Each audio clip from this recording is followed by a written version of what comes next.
Hello everyone, আসসালামু আলাইকুম। আমি তুষার ইমরান। আজকের ক্লাসে আমি আপনাদেরকে দেখাবো যে কিভাবে আমরা অ্যাকাউন্টিং ইকুয়েশন বা হিসাব সমীকরণের অঙ্ক করতে পারি। তো আমি এর আগের ক্লাসগুলোতে আপনাদের সাথে পরিচিতি করানোর চেষ্টা করেছিলাম যে হিসাব সমীকরণ সহ অ্যাকাউন্টিংয়ের বিভিন্ন উপাদান সম্পর্কে, যেগুলো আমাদের অ্যাকাউন্টিংয়ের অঙ্কগুলো করার জন্য খুবই প্রয়োজনীয়। তো আজকে আমরা একটা অঙ্ক দেখব যে কিভাবে আমরা খুব সহজে অঙ্কটা করতে পারি।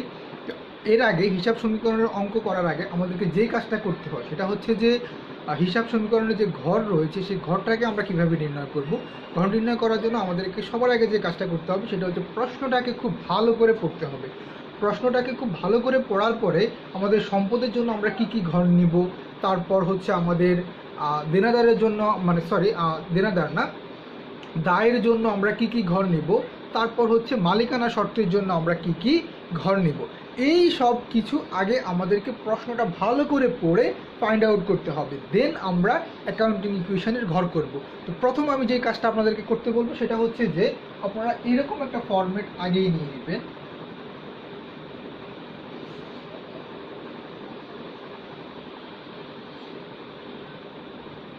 একটু বড় করে নেওয়ার চেষ্টা করবেন।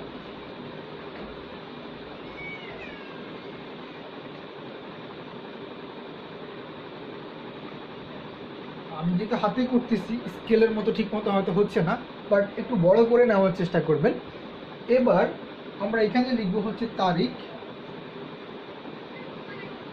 আর আমরা এখানে লিখবো হচ্ছে মন্তব্য।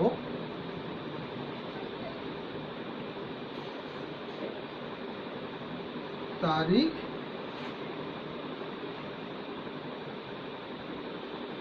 অনেক সময় এখানে উদ্বৃত্তির জন্য আরেকটা ঘর করতে হয়, বাট আমরা যেহেতু একদম বেসিক লেভেলের অ্যাকাউন্টিং শিখছি, সো আমরা এখানে এখন উদ্বৃত্তর ঘরটা করছি না, কারণ আমরা আগে জিনিসগুলো পরিচিত হই, অঙ্কগুলো কীভাবে করতে আমরা আগে জানি বিষয়গুলো, দেন আমরা এগুলো ট্রাই করব। সো আমরা ঘর নির্ণয় করার জন্য এখন আমাদের এখানে লিখতে হবে সম্পদ সমূহ, সম্পদ সমূহ, এটাকে ইংলিশে বলা হয়ে থাকে অ্যাসেটস। আচ্ছা, আমি সম্পদ সমূহের ঘর নিলাম। তারপর আমাদেরকে যেটা করতে হয় সেটা হচ্ছে এখানে সমান সমানের জন্য একটা ঘর নিয়ে নিব। তারপর হচ্ছে দায় যোগ মালিকানা শর্ত। এরপরে আমরা এখানে সম্পদগুলো লেখার জন্য একটা লাইন নিব। তারপরের ঘরে আমরা দায়ের আইটেমগুলো বা উপাদানগুলো লেখার জন্য আমরা এখানে একটা ঘর করে নিব। এই ফরম্যাটটা আপনারা আগেই করে ফেলবেন, তাহলে হবে কি আপনাদের ঘরগুলো করতে খুব সুবিধা হবে। আর যাদের একটু বুঝতে প্রবলেম হয় আপনারা এই ফরম্যাটটা পরেই করবেন, আগে আপনারা ফাইন্ড আউট করবেন যে আমরা কি কি ঘর নিব। যেমন আমার এখানে বলা হচ্ছে নাম্বার 1-এ নগদ 10,000 টাকা নিয়ে ব্যবসা শুরু করা হচ্ছে। ব্যবসা শুরু করলে আমাদের কি আসে, নগদ হিসাব ডেবিট, নগদ টাকা ব্যবসায় বাড়বে, সো নগদ হিসাব ডেবিট, মূলধন হিসাব ক্রেডিট। সো আমার অ্যাকাউন্টিংয়ের ইকুয়েশন করার জন্য আমার এখানে এর দিকে আসবে হচ্ছে নগদ নামে একটা ঘর, আর ওইতে যাবে হচ্ছে আমার এখানে এর ঘরগুলো লিখবো, ওইতে লিখবো হচ্ছে আমরা মূলধন। তারপর 2 নম্বরে বলা হচ্ছে 2,000 টাকা জমা দিয়ে একটি ব্যাংক হিসাব খোলা হলো। তো ব্যাংক নামে আমার একটা ঘর হবে, ব্যাংকে হিসাব খোলা হলে ব্যাংকের টাকা বৃদ্ধি পায়, ব্যাংক হচ্ছে সম্পদ, চলতি সম্পদ। সো আমার আবার নগদ টাকা কমে যাবে, 2,000 টাকা আমার নগদ ক্যাশ থেকে নিয়ে আমি ব্যাংকে জমা দিয়েছি, সো আমার নগদ টাকা কমবে। নগদ তো হচ্ছে আমার কি, চলতি সম্পদ। সো আমার একটা সম্পদ বাড়বে আর একটা সম্পদ কমবে, এটা আমার সম্পদের দিকে ইফেক্ট ফেলতেছে। আমার নগদের ঘর আগেই করা আছে, একটার জন্য একবারই ঘর করব। আর আমার ব্যাংকের জন্য আমি এখানে ব্যাংক লিখলাম। নাম্বার 3-তে বলা হচ্ছে 3,000 টাকার পণ্য নগদে ক্রয় করা হলো। এখন 3,000 টাকার পণ্য নগদে ক্রয় করছে, মানে আমরা জানি যে পণ্য দ্রব্য যদি আমরা ক্রয় করি তাহলে আমাদের ব্যয়বাচক হিসাব হয়, মানে ব্যয় বৃদ্ধি পায়। আর ব্যয়বাচক হিসাব, ব্যয় বৃদ্ধি পেলে আমরা কি করি, ব্যয় বৃদ্ধি পেলে আমরা মালিকানা শর্ত থেকে এই টাকাটাকে মাইনাস করে দিই। ক্রয় করেছি যেই টাকার, সেই টাকাটা আমরা মালিকানা শর্ত থেকে মাইনাস করি, নগদে ক্রয় করলে নগদ থেকে মাইনাস করব, ব্যাংক চেক দিলে ব্যাংক থেকে মাইনাস করব, আর টাকা না দিলে পাওনাদার আসবে, দেনাদারের ঘরে বসবে। আমরা একটু পরেই দেখছি। তো আমাদের এখানে আর কোনো ঘর করতে হবে না। তারপরে 4 নম্বরে বলা হচ্ছে সুমনের নিকট বিক্রয়। আচ্ছা, এখানে একটা জিনিস খেয়াল করতে হবে, সুমন এর নিকট বিক্রয় 1,000 টাকা। সুমনের নাম বলা আছে, ব্যক্তি বা প্রতিষ্ঠানের নাম বলা আছে, বাট নগদ বাকি কোনো কিছুই বলা নেই। সো এখন আমরা কি এখান থেকে আমরা কি বুঝবো আমরা এখান থেকে বুঝবো যে যদি ব্যক্তি বা প্রতিষ্ঠানের নাম বলা থাকে বাট নগদ অথবা মানে ক্যাশ অথবা ক্রেডিট বাকি কোনো কিছুই বলা না থাকে, দেন আমরা এটাই বুঝে নেব যে এটা বাকিতেই হয়েছে, বিকজ বাকিতে না হলে আমরা ব্যক্তি বা প্রতিষ্ঠানের নাম লিখতাম না। সো এখানে সুমনের নিকট বিক্রয় 1000 টাকা, বিক্রি করলে এটা জাবেদা কি হয়, দেনাদার হিসাব ডেবিট, টাকাটা আমরা পরিশোধ করি, মানে আমরা বিক্রি করে দিয়েছি, প্রোডাক্ট দিয়েছি, বাট আমাদেরকে টাকা দেওয়া হয় নাই, সো আমরা টাকাটা পাবো। সো এটার জন্য আমাদের দেনাদার হিসাব ডেবিট, বিক্রয় হিসাব ক্রেডিট। সো আমাদের দেনাদার কি সম্পদ না চলতি সম্পদ, দেনাদারের জন্য আমাদের একটা ঘর করতে হবে। আপনারা খুব দ্রুত এটা করে করার চেষ্টা করবেন। যারা একটা অঙ্ক দ্রুত করার জন্য কিন্তু আপনাকে ম্যাক্সিমাম প্র্যাকটিস করতে হবে 10 থেকে 15টা অঙ্ক, তাহলে আপনি খুব ফাস্ট এগুলাকে আপনি করতে পারবেন। তো একটা দুটো অঙ্ক করে আপনি কখনোই খুব দ্রুত করতে পারবেন না, আর একবার বুঝে ফেললে খুব সহজেই আপনি করতে পারবেন, সেই জন্য আগে বোঝার চেষ্টা করবেন। তারপর বলা হচ্ছে বেতন প্রদান 3000 টাকা, বেতন প্রদান ব্যয়বাচক হিসাব। সো নগদ টাকা কমবে, নগদে দিলে বাকিতে বেতন তো আর বাকিতে দেওয়া যায় না। হ্যাঁ, যদি ব্যাংকের মাধ্যমে দেয় ব্যাংকের টাকা কমাই দিব আমরা, আর একই সাথে আমাদের মালিকানার শর্ত কমবে, কারণ ব্যয়বাচক হিসাব হলে মালিকের টাকাকে আমরা কমাই দেখাবো, মূলধনকে কমাবো। তারপর বলা হচ্ছে সবুজের নিকট হতে ক্রয় 1000 টাকা, কোনো একজন ব্যক্তি তার নাম সবুজ, আমরা তার থেকে ক্রয় করেছি, সেখানে নগদ বাকি কিছুই বলা নাই, কিন্তু ব্যক্তি বা প্রতিষ্ঠানের নাম বলা আছে, সবুজ বলা আছে, তাহলে বুঝতে হবে যে এটা কিভাবে হয়েছে, এটা বাকিতে হয়েছে। সো বাকিতে ক্রয় করলে যাবে দেখি ক্রয় হিসাব ডেবিট, পাওনাদার হিসাব ক্রেডিট, আর ক্রয় কি, ক্রয় তো ব্যয়বাচক হিসাব। সো মালিকের ঘর থেকে টাকা কমাবো, আর আমাদের পাওনাদার দায়ের ঘরে একটা ঘর বসবে, সেটার নাম হবে পাওনাদার, কারণ মিস্টার সবুজের টাকাটা আমরা আবার তাকে পরিশোধ করে দিতে হবে। এরপর বলা হচ্ছে মালিকের ব্যক্তিগত প্রয়োজনে উত্তোলন 1000 টাকা, এটার জন্য কি আমাদের এখানে ঘর দিতে হবে? ঘর তো আছেই, মালিকের ঘরে আছে মূলধন, মালিকের ব্যক্তিগত প্রয়োজনে উত্তোলন করলে এটা যাবে দেয় কি, উত্তোলন হিসাব ডেবিট আর মূলধন হিসাব ক্রেডিট। তো মালিকের মূলধন কমবে, আর একই সাথে যেহেতু সে নগদ টাকা নিয়েছে আমরা নগদের ঘর থেকে টাকাটা কমিয়ে দেবো। তারপর বলা হচ্ছে বাড়ি ভাড়া প্রদান 2000 টাকা ব্যাংক চেকের মাধ্যমে। এখন ব্যাংক চেকের মাধ্যমে যদি বাড়ি ভাড়া দেওয়া হয় আমাদের ব্যাংকের টাকা কমে যাবে 2000 টাকা, আর একই সাথে হচ্ছে এটা যদি ব্যয়বাচক হিসাব মূলধনকে আমরা কমাবো। তাহলে আমরা সম্পদের দিকে কি কি ঘর পেলাম? সম্পদের দিকে আমাদের ঘর হবে নগদ, তারপর হচ্ছে ব্যাংক আর দেনাদার, নগদ, তারপর হচ্ছে ব্যাংক, তারপর হবে দেনাদার। আচ্ছা, এরপর দায়ের ঘর দিকে আমরা কি ঘর পেলাম? দায়ের দিকে আমরা ঘর পেলাম হচ্ছে পাওনাদার। ওই যে বাকিতে আমরা ক্রয় করেছিলাম সেজন্য হলো আমাদের পাওনাদার। এই পাওনাদারের ঘর লেখার পরে আমাদের মালিকানা, দায়ের তার কোনো ঘর নেই, একটাই ঘর পেয়েছি, মালিকানা শর্তে আমরা এখানে লিখবো হচ্ছে মূলধন। সো আপনি যেহেতু বেসিক লেভেলের আমরা শিখছি সেজন্য আমাদের এখানে মূলধন লিখলেও হবে। আপনি যদি চান তাহলে আপনি এখানে যোগ আয় বাদ ব্যয় বাদ উত্তোলন এটাও লিখতে পারেন, কোনো প্রবলেম নেই, লিখলে আরো ভালো। আচ্ছা, এখন আমরা যদি অঙ্কটা করি তাহলে আমরা দেখবো এখন অঙ্কটা কিভাবে করা যায়। এখন এখানে সালটা লিখতে হয়, আপনার কোন সালে শুরু করেছিলেন, এখানে প্রতিষ্ঠানের নাম হিসাব সমীকরণ একটুগুলো আপনারা লিখে নেবেন, এগুলো সহজ বিষয়। আমি অঙ্কটাই শুরু করে দিচ্ছি। 2004 জানুয়ারি 1 আমাদেরকে প্রথম বলা হচ্ছে 10,000 টাকা নিয়ে ব্যবসা শুরু করা হলো, ব্যবসায় আমার 10,000 টাকা আসছে, মালিক নিয়ে আসছে, সো মালিকের ঘরে আমরা বসাবো 10,000 টাকা। এখন যদি বলা হয় মালিক কত টাকা পাবে, মালিক পাবে হচ্ছে 10,000 টাকা, আর ব্যবসায় আসছে কত টাকা, 10,000 টাকা। মালিকানা ঘরে আমরা যে টাকাগুলো বসাই সম্পূর্ণ টাকাই মালিক পাবে, এগুলো মালিকের টাকা। আমি আবার বলছি, মালিকানা শর্তের ঘরে আমরা যে টাকাটা বসাই এই টাকাটা মালিকের টাকা, এটা মালিক পাবে। আচ্ছা, এরপরে 2 বলা হচ্ছে জানুয়ারি 2 বলা হচ্ছে ব্যাংকে জমা দেওয়া হলো 2000 টাকা। আমরা ব্যাংকে জমা দিয়েছি, ক্যাশ টাকা আমাদের কমে গেছে, ব্যাংকের টাকা আমাদের ইনক্রিজ করেছে, ব্যাংকের টাকা আমাদের বেড়েছে। সো আমাদের এখন যদি আমরা হিসাব করি তাহলে আমাদের কত আসছে, আমাদের এটা কি ছিল, আমাদের এটা ছিল হচ্ছে মূলধন। প্রথম 10,000 ছিল মূলধন, এরপর এটা ছিল হচ্ছে ব্যাংক জমা। আমার এখন ক্যাশ আছে হচ্ছে 8,000 টাকা, তারপর আমার ব্যাংকে 2,000 টাকা, আমার দেনাদার এখনো আসে নাই, পাওনাদার এখনো হয় নাই, আর আমার মালিক এখনো ব্যবসা থেকে পাবে 10,000 টাকা, কারণ সে ব্যবসা করার জন্য 10,000 টাকা নিয়ে আসছে। এরপরে বলা হচ্ছে নাম্বার 3-তে 3,000 টাকার পণ্য নগদে ক্রয় করা হলো, নাম্বার 3-তে বলা হচ্ছে 3000 টাকার পণ্য নগদে ক্রয় করা হলো। 3000 টাকার পণ্য ক্রয় করেছে নগদে। তো আমাদের নগদ টাকা কি, পণ্য ক্রয় করেছি, নগদ টাকা কমে গেছে। ক্রয় করার সময়, কেনার সময় অবশ্যই টাকা দিয়েছি নগদে, আমার নগদ টাকা কমে যাবে। তো ব্যয় যদি হয়, ব্যয়বাচক হিসাব হয়, তাহলে আমরা কি করি, তাহলে আমরা মালিকের টাকার থেকেও সেটাকে বাদ দিয়ে দিই। তো এটা কি হিসাব ছিল, এটা হচ্ছে ব্যয়বাচক হিসাব, ক্রয়, পণ্য ক্রয়।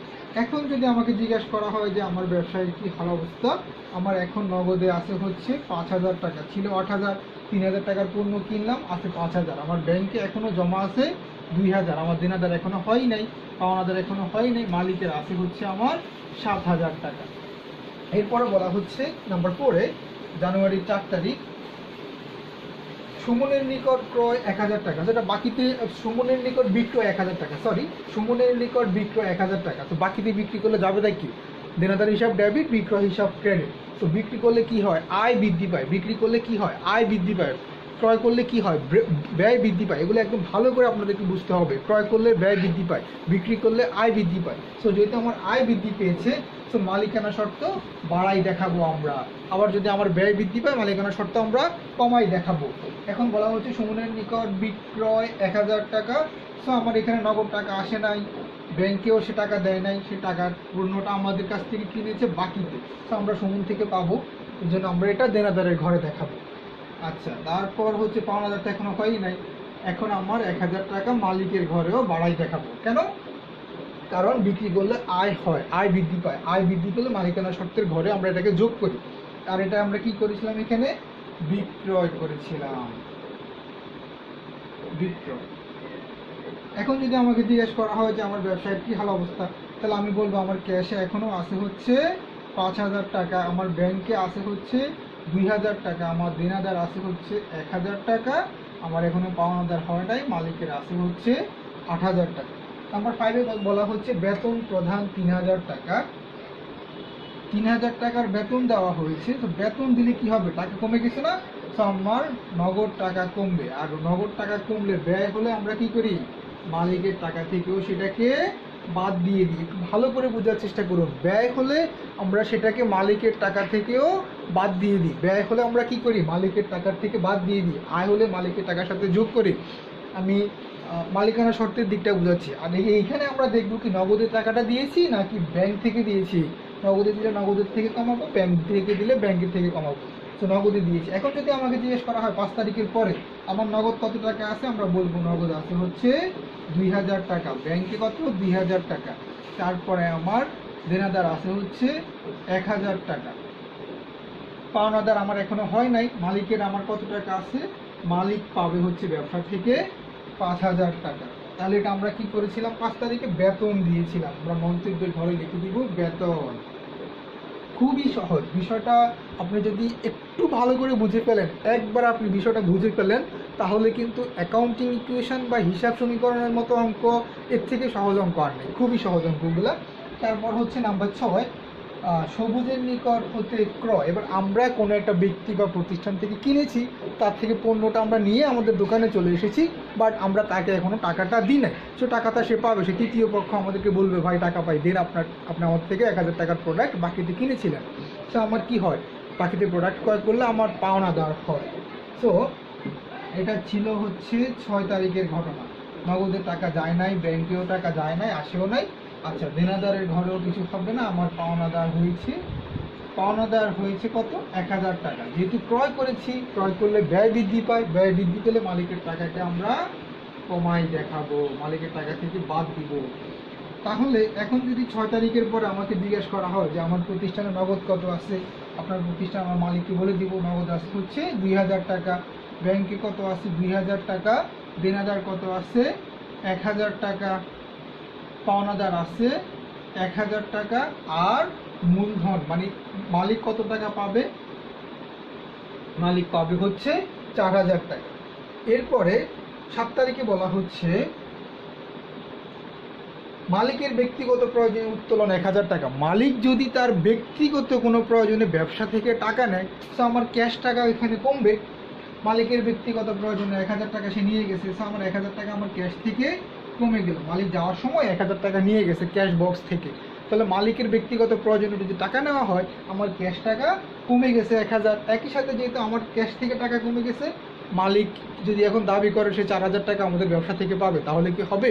হবে না তো, কারণ মালিক তো 4000 টাকা পাইতো, সে 1000 টাকা নিয়েই গেছে, সে আর পাবে কত? তাহলে আমরা 1000 মাইনাস করে দিই, দেখি মালিক এখন কত টাকা পাবে ব্যবসা থেকে। অ্যাকাউন্টিং ইকুয়েশন বুঝতে পারলে কিন্তু খুবই সহজ একটা অঙ্ক। তাহলে এই খরচটার নাম হচ্ছে 6 তারিখেও আমরা ক্রয় করেছিলাম, মন্তব্যের ঘরে আমরা লিখব ক্রয়, আর এখানে আমরা করেছি উত্তোলন। আচ্ছা, এখন যদি আমাদেরকে জিজ্ঞাসা করা হয় 7 তারিখের পরে আমার ক্যাশ কত টাকা আছে, আমরা বলবো ক্যাশ আছে হচ্ছে 1000 টাকা। আমার ব্যাংক কত আছে? ব্যাংক আছে হচ্ছে 2000 টাকা, পাওনাদার এখনো 1000 টাকা, তার দেনাদার 1000, পাওনাদারও 1000, আর মালিকানা শর্ত বা মালিকের টাকা আছে হচ্ছে 3000 টাকা। এটা কিন্তু খুবই সহজ একটা বিষয়, যদি একটু কেয়ারফুলি আপনারা বিষয়টা বোঝার চেষ্টা করেন। তারপরে বলা হচ্ছে বাড়ি ভাড়া প্রধান 2000 টাকা ব্যাংক চেকের মাধ্যমে। সো 8 তারিখের ঘটনাটা হচ্ছে অন্যরকম। আমি কিন্তু বাড়ি ভাড়া দিয়েছি, বাড়িওয়ালাকে একটা চেক দিয়ে দিয়েছি, আমি ক্যাশ, আমার ক্যাশ বক্স থেকে ক্যাশ খুলে তাকে আমি টাকা দিই নাই, তাকে আমি আমার যে চেক বই ছিল, ব্যাংকে যে চেক বইটা ছিল সেখান থেকে আমি চেক বইতে লিখে তাকে আমি চেক দিয়েছি। তো বাড়িওয়ালা আমার ব্যাংক থেকে টাকাটা উঠাই নেবে। কত টাকা? 2000 টাকা। তাহলে আমার ব্যাংকেও ছিল 2000 টাকা, তো আমার ক্যাশ থেকে তো কোনো টাকাই কমে নাই, আমার ব্যাংকে 2000 টাকা কমে গেল। এখন বাড়ি ভাড়া কি খরচ না? খরচ বা ব্যয়বাচক হিসাব না? তো খরচ বা ব্যয়বাচক হিসাব বলে আমরা কি করি? মালিকানা শর্ত থেকেও সেটাকে বাদ দিয়ে দিই। তো মালিকানা শর্ত থেকে বাদ হবে 2000 টাকা। তাহলে 8 তারিখের পরে এখন যদি আমাদেরকে জিজ্ঞাসা করা হয়, হ্যাঁ এটা কি ছিল? এটা ছিল হচ্ছে বাড়ি ভাড়া। আমরা এখানে মন্তব্যের ঘরে লিখে দিব বাড়ি ভাড়া। এখন যদি আমাকে জিজ্ঞেস করা হয় 8 তারিখের পরে আমার ব্যাংকে কত টাকা আছে, আমরা বলবো ব্যাংকে কোনো টাকাই নেই, নীল। আমার ক্যাশ আছে কত? 1000। আমি মানুষ থেকে কত টাকা পাবো? আমি বলতে ব্যবসা, হ্যাঁ, ব্যবসা কত টাকা পাবে মানুষ থেকে? 1000। কত টাকা মানুষকে দেনা আছি? সেটাও 1000। আর মালিক কত টাকা পাবে? মালিক পাবে হচ্ছে 1000। তাহলে কিন্তু আমরা দেখতে পাচ্ছি যে আমাদের টোটাল সম্পদ কত আছে আমার প্রতিষ্ঠানে? আমার প্রতিষ্ঠানে টোটাল সম্পদ আছে হচ্ছে 1000, 1000, 2000। আর আমাদের টোটাল আমাদের দায় আর মালিকানা শর্ত কত আছে? 2000। তো আমাদের অ্যাকাউন্টিং ইকুয়েশনটা কিন্তু মিলে গেছে, দুই পাশ সমান। এটাই হচ্ছে হিসাব সমীকরণ মিলিয়ে দেখানো, হিসাব সমীকরণ মিলিয়ে দেখানো। আমার কিন্তু এখন দুই পাশ এখানে সমান। আমার সম্পদে আছে 2000 টাকা, টোটাল সম্পদ যোগ করলে 2000, মালিকানা শর্ত দায় যোগ করলে হয় 2000। সো আমার অঙ্কটা আমি কিন্তু এখানেই শেষ করে ফেললাম, মানে আমার অঙ্কটা আমি খুব সুন্দরভাবে এটাকে মিলাতে পারলাম। এটা যদি না মিলে তাহলে কিন্তু অঙ্ক হয় না, ভুল হয়ে গেছে, এটা বুঝতে হবে। তো যদি আপনারা একটু সহজভাবে খেয়াল করেন তাহলে কিন্তু অ্যাকাউন্টিং ইকুয়েশন খুব কঠিন কিছু না, অ্যাকাউন্টিং ইকুয়েশন খুবই সহজ, কিন্তু আপনাকে বুঝতে হবে আগে বিষয়টা কিভাবে আপনি ট্রিটমেন্টটা করবেন। আজকের মধ্যে এখানেই শেষ করছি। সবাই ভালো থাকবেন, সুস্থ থাকবেন, আল্লাহ হাফিজ।